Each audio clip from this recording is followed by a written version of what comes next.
thứ 6 tuần 34 mùa thường niên.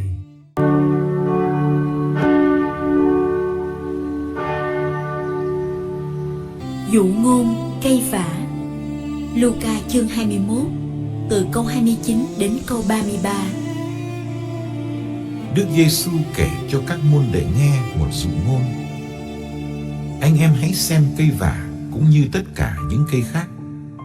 Khi cây đâm chồi, anh em nhìn thì đủ biết là mùa hè đã đến gần rồi. Anh em cũng vậy.